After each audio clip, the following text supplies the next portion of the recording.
حکومت جو ہے جو اس وقت جو موجودہ حکومت ہے پی ڈی ایم کی ہے، شہباز شریف نون کی جو حکومت ہے وہ اس کی جو میعاد ہے وہ اگست میں پوری ہو رہی ہے. تو لازمی سی بات ہے اس جب میعاد ہونے کے بعد جو ہے یہ حکومت آئے گی نگراں.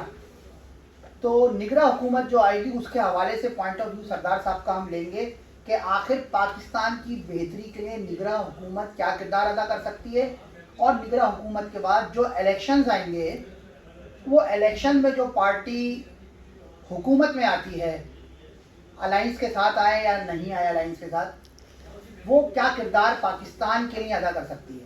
تو میرے ساتھ موجود ہیں سردار عباسی صاحب، آئیں ان سے گفتگو کرتے ہیں. السلام علیکم سر. وعلیکم جناب. سر سب سے پہلے تو میں کہوں گا پاکستان کے لیے بات کرتے ہیں، ہم پاکستان حکومت کے لیے بات کرتے ہیں. اس وقت جو موجودہ حکومت ہے اس کی میعاد جو ہے مکمل ہونے والی ہے اگست میں، اس کے حوالے سے آپ کیا دیکھتے ہیں؟ بسم اللہ الرحمن الرحیم. بہت شکریہ جی آپ کا، آپ ہمارے پاس تشریف ہے. میں سمجھتا ہوں کہ جو آپ یہ بتا رہے ہیں کہ موجودہ حکومت ظاہر امید ہے کہ 14 اگست تک ان کی ڈیٹ جو ہے نا وہ پوری ہو رہی ہے اور ان کو جانا پڑے گا. پھر کوئی دوسرا سیٹ اپ جیسے کیریکٹر سیٹ اپ آتا ہے تو میں سمجھتا ہوں کہ اس کے پاس تو وقت تو بڑا تھوڑا سا ہوتا ہے، 2 مہینے ہوتے ہیں یا کچھ اس طرح کا 90 دن میکسیمم ہوتا ہے. لیکن میں سمجھتا ہوں کہ پاکستان کو اچھے لوگوں کی، اچھے بیوروکریٹ، اچھے دوسرے سیاستدان، اچھے بزنس مین لوگوں کی ضرورت ہے جو ملک کو سمجھتے ہوں، اور ملک کو سمجھنے والے لوگوں کی ہمیشہ ضرورت ہے. یہ نہ ہو کہ جن کو سیاست بھی نہیں پتا پھر وہ 3 مہینے کے بھی آگے بیٹھ جائیں اور 3 مہینے وہ اپنا وقت پورا کرنے کے لیے ہمیں وہ بھی نہیں چاہیے. میں سمجھتا ہوں ایسے لوگوں کو ڈھونڈنا چاہیے پاکستان کے اندر. لوگ اور بڑی لوگ اچھی طرح سے کراچی دیکھیں، لاہور دیکھیں، سر کوئٹہ میں دیکھیں، ایسے اچھے سیاستدان بھی پڑے ہوئے جو آج پارٹیاں چھوڑ کے بیٹھیں ان کو دوبارہ لے آئیں. میرے خیال میں یہی تو پوائنٹ ہے، آپ سے گفتگو کرنے کا مقصد ہی یہی ہے. شاید نظر پوائنٹ کے توسط سے یہ پیغام آگے چلا جائے اور جن تک جانا چاہیے، جن کے کانوں تک جانا چاہیے، ان کی آواز کچھ بن سکے. یہ بس یہ بات یہ ہے کہ میں سمجھتا ہوں کہ جو بات آپ کہنے چاہتے ہیں ہم کہہ ہی دیتے ہیں، اس میں کوئی کوئی ڈپی چپی بات تو نہیں ہے. اس وقت پاکستان کو کون چلا رہا ہے؟ کیا ان سیاستدانوں کے بس کی بات ہے پاکستان کو چلانا؟ یا جو انہوں نے پچھلے عرصے سے پاکستان کے ساتھ ظلم و زیادتی کر رہے ہیں تو اس وقت ایک یہی لوگ ہیں جو پاکستان کو چلا رہے ہیں نا. تو اس وقت میں سمجھتا ہوں کہ اسٹیبلشمنٹ کی ضروری ہے کہ وہ اس وقت جو ہے نا مثلا اچھے لوگوں کو جو ہے نا سامنے لائے. اور میں سمجھتا ہوں کہ جوڈیشری کو بھی اچھا جو ہے نا اس وقت ضرورت ہے کہ وہ بھی جو ہے نا اچھے لوگ مثلا سامنے لائے، نہ کہ سیاستدان جس کرائسس میں پڑے ہیں، جس وقت پیپل پارٹی کو دیکھ لیں، نون کو دیکھ لیں، عمران خان کو دیکھ لیں، سب اپنی رساکشی میں لگے، صرف اور صرف اپنی پارٹی کو پرموٹ کے لیے لگے، ملک کے لیے نہیں. اور ملک کی ذمہ داری میں کھلے لفظوں میں کہہ دیتا ہوں، چاہے کسی سیاستدان کو بری لگے چاہے کسی لگے، اس وقت اگر ملک صحیح ہاتھوں میں رہے گا تو وہ پاک فوج کے ہاتھوں میں ہے، ورنہ یہ ملک کو پچھلے عرصے میں بھی دے جاتے. لیکن میں سمجھتا ہوں کہ افواج پاکستان کو اور اسٹیبلشمنٹ کو ان کی اس وقت ذمہ داری بنتی ہے کہ پاکستان اس برے حالات میں ہے، ایسے لوگوں کو سامنے لایا جائے. ایسے لوگوں کو نہ سامنے لایا جائے کہ جو صرف اپنی جیبیں بھریں اور اپنی پارٹی کی جیبیں بھریں، اپنی پارٹی کا فلیگ اونچا کریں. پاکستان کا فلیگ اور پاکستان کے گلیوں محلوں دیہاتوں میں کام، کراچی میری تباہ ہو چکی ہے جو پاکستان کا سب سے بڑا شہر ہے. جو سوال آ رہے ہیں آپ کی باتوں سے ہم یہ جانتے ہیں اور لوگ بھی یہ جانتے ہیں پاک افواج ہمارے لیے ہمارا محافظ ہے. بالکل ٹھیک ہے نا، ہمارے بارڈر پر وہ ڈیوٹی دے رہے ہیں آج سے نہیں 75 سالوں سے. بالکل الحمدللہ. ٹھیک ہے، ان کی جو ہے خدمات کو ہم فراموش نہیں کیا جا سکتا. مگر ابھی ریسنٹلی جو ہے کراچی کے میئر کے حوالے سے انتخابات ہوئے اور جس طرح پاکستان پیپلز پارٹی اور جس طرح جماعت اسلامی نے میں آمنے سامنے ہنگامہ آرائی ہوئی ہے 8 کونسل میں، اس کو میں نے خود کور کیا. اور جس طرح میئرشپ حاصل کی گئی ہے جس کے اعداد جو ہے وہ جماعت اسلامی کے غالباً زیادہ تھے، پیپلز پارٹی کے کم تھے، مگر اس میں جو 30 اراکین تھے وہ پی ٹی آئی کے تھے، وہ شامل اس میں نہ ہو سکے.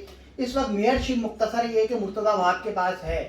آپ کو شاید معلوم ہوگا سندھ میں 1400 ارب لگ چکے ہیں مگر نظر نہیں آ رہے. آخر اس کی کیا وجہ ہے؟ کیا پاکستان پیپلز پارٹی یہی قوالی گاتی رہے گی کہ ہم سندھ کے مخلص ہیں، ہم کراچی کے مخلص ہیں، یا دوسری جماعت بھی یہی گاتی رہے گی؟ مگر پچھلے 30 سالوں میں آخر ہوا کیا کراچی میں؟ میں سمجھتا ہوں دیکھیں جی بات یہ ہے کہ بالکل آپ کی بات صحیح ہے کہ جتنا بڑی ظلم سندھ کے ساتھ اور کراچی کے ساتھ ہوا نا اتنا پورے پاکستان میں کہیں نہیں ہے. پاکستان کے باقی صوبوں میں کم سے کم کچھ نہ کچھ کام تو ہوتا رہا.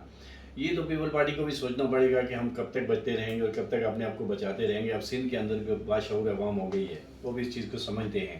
اور میں سمجھتا ہوں کراچی کی جو اگر آپ بات کریں، جو کراچی جو پورے ملک کو پالنے والا شہر ہے، اگر یہاں کا اگر میرے نزدیک کوئی قصوروار ہے تو وہ سب سے پہلے MQM ہے، جس نے آج تک ہمیشہ سیٹیں جیتی رہی، لیکن میری عوام کراچی کے پڑھے لکھے باشعور لوگوں کی آنکھوں میں ہمیشہ مٹی ڈالتے رہے کہ وہاں سے نہیں، یہاں سے نہیں. تو میں سمجھتا ہوں کہ وہ پھر اپنے لیے کیوں لیتے ہیں. سر آپ مٹی ڈالنے کی بات کریں، اپنی جیب میں پاکٹ بھرتے رہے، وہ پاکٹ بھرتے رہے اور لوگوں کی آنکھوں میں دھول جھونکتے رہے. اب بھی جھونک رہے ہیں، ابھی بھی وہی چیزیں ہو رہی ہیں کہ ابھی بھی آ کے ٹی وی پہ جو بیان دینا، اگر بیان نہیں دیتے تو وہ یہ بتائیں کہ وہ اندر سے تو ان کے ساتھ ملے ہوئے، آپ اسمبلی میں کیوں بیٹھے ہوئے.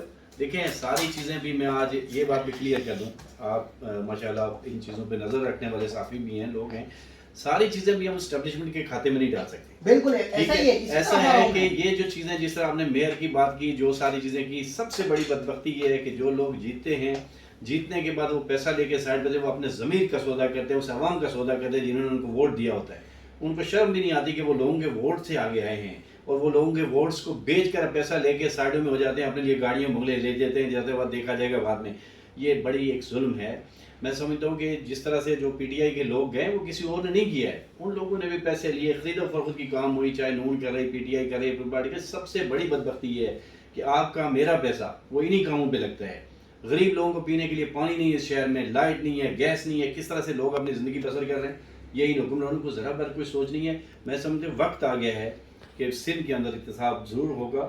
میں سمجھتا ہوں کہ پیپل پارٹی نے اگر اپنی طرف نظر ثانی نہ کی، اگر دیکھا نہ اپنے گاؤں میں، تو میں سمجھتا ہوں کہ پیپل پارٹی بھی سندھ تک ہی محدود ہو جائے گی اور وہ بھی اندرونی سندھ تک محدود ہو جائے گی.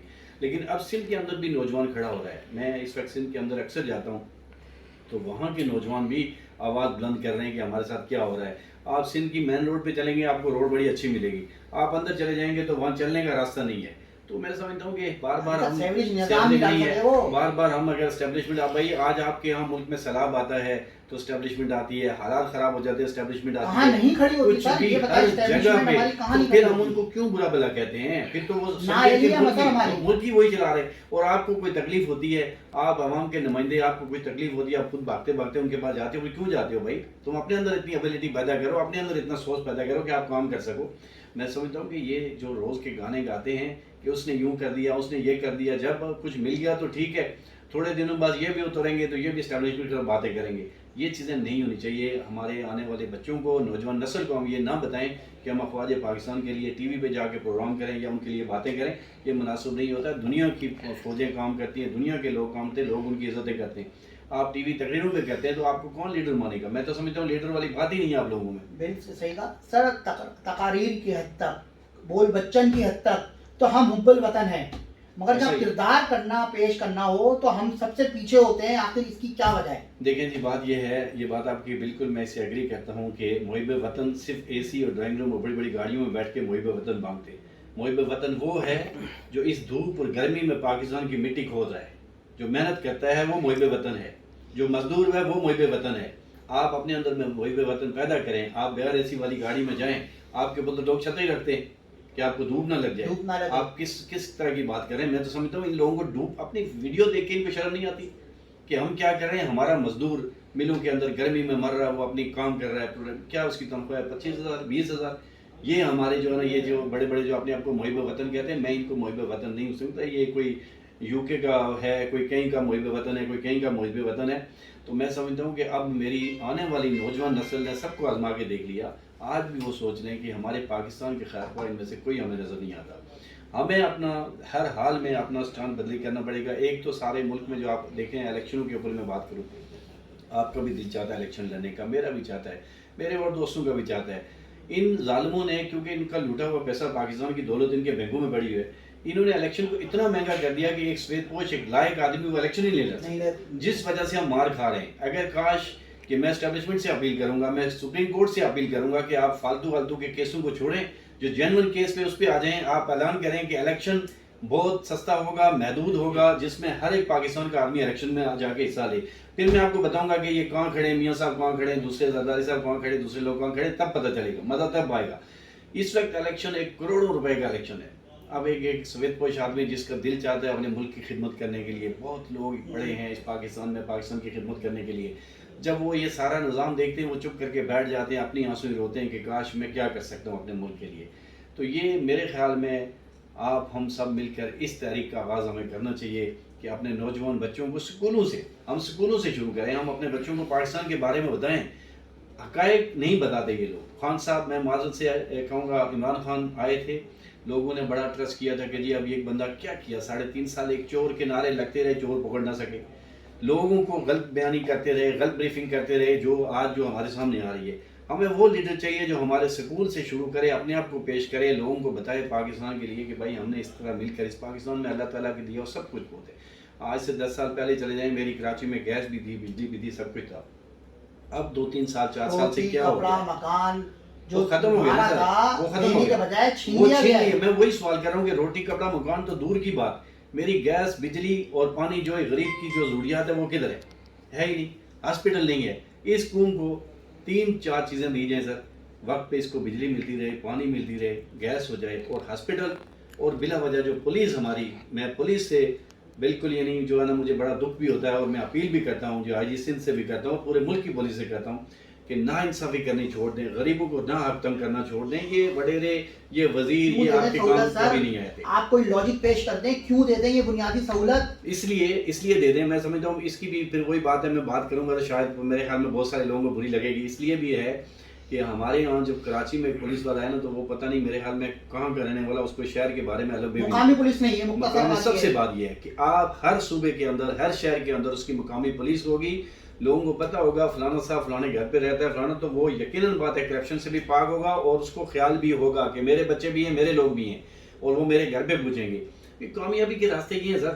ہم نے کامیابی کے راستے، اصل میں ہمارے یہاں جو بڑے سیاستدانی کرپشن کی طرف چل پڑے، اور میں اداروں میں بھی معذرت سے کہوں گا کہ کالی بھیڑیں ہیں جو کرپشن کی نظر سارے ملک کو بیچ رہی ہیں، ان کو بھی نہیں ہونا چاہیے. صاحب آپ نے سر کہا بھی الیکشن میں اتنا مہنگا الیکشن ہو چکا ہے، لازمی سی بات ہے ایک الیکشن کیمپین کے لیے کروڑوں روپے انویسٹ کرتا ہے، تو لازمی سی بات ہے ایک فطری عمل ہے جب کروڑوں روپے انویسٹ کر رہا ہے تو اربوں روپے تو ریکور کرے گا نا. یہ بھی تو عناصر ہے شامل اس میں. ایسا ہی ہے نا سر، پہلے بجٹ میں تو اپنے پیسے نکالتے ہیں اور اس کے بعد جو آتا ہے وہ کہتا ہے وہ جی پیچھے نے اتنی کرپشن کر دی ہے. سب سے بڑا ڈرامہ ان کا یہی ہوتا ہے. جتنے وزیر مشیر جو اپنا اتنا بڑا پیسہ خرچ کر کے آتے ہیں وہ لوگوں سے آگے پہلے اپنا پیسہ پورا کرتے ہیں اور پھر اس کے بعد ان کے بعد بچتا کیا ہے سب. جو بچتا ہے وہ میرے خیال میں ان کو اگر 1 لاکھ ملتا ہے تو وہ کہتے ہیں 25,000 لگا لو، 15,000 لگا لو. تو میں سمجھتا ہوں بہت بڑی زیادتی ہے. اس کا حل یہی ہے کہ اس وقت سب سے پہلی بات تو یہ میں ایک چیز کہتا رہتا ہوں کہ جتنے بھی سیاستدان ہیں ان کو سب سے پہلے ایک ٹیبل پہ بیٹھنا چاہیے.